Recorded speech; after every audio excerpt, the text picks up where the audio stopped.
On lance un dé non truqué à 6 faces numéroté de 1 à 6 et on note le résultat obtenu. Si le résultat est pair, on lance un dé non truqué à 20 faces numéroté de 1 à 20. Si le résultat est impair, on lance un dé non truqué à 8 faces numéroté de 1 à 8. Quelle est la probabilité pour que le résultat du deuxième dé soit un nombre premier?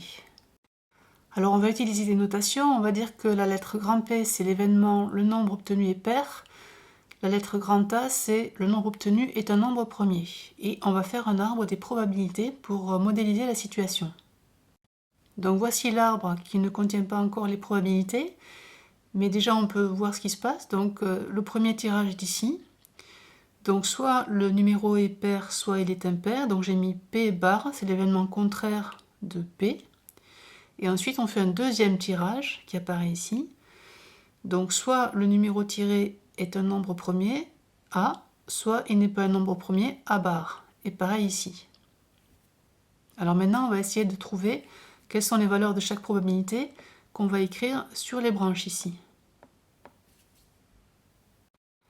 Il ne faut pas perdre de vue le fait que ce que l'on cherche, c'est finalement P de A. La probabilité pour que le résultat du deuxième dé soit un nombre premier, P de A.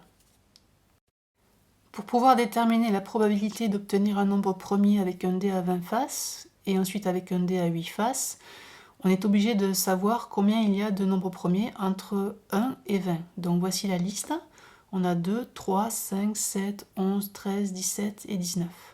Ce qui fait 8 nombres premiers entre 1 et 20.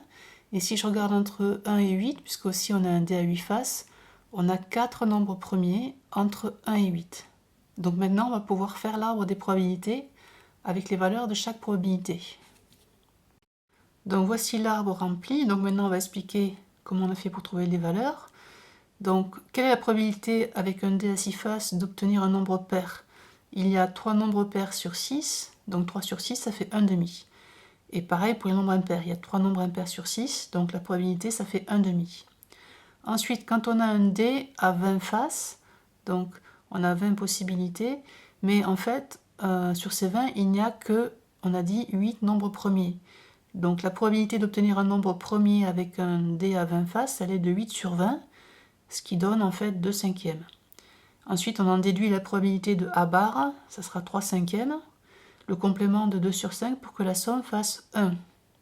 On a bien 2 sur 5 plus 3 sur 5 égale 5 sur 5 égale 1.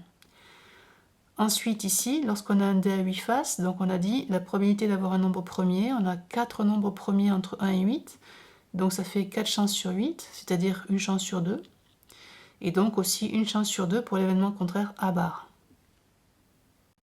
Maintenant, pour trouver P de A, on va écrire la loi des probabilités totales, à savoir P de A égale P de A inter P plus P de A inter P bar. En effet, P et P bar, l'événement contraire, forment une partition de l'univers.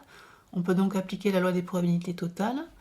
Alors A inter P, c'est cette branche de l'arbre, donc 1 demi fois 2 cinquièmes.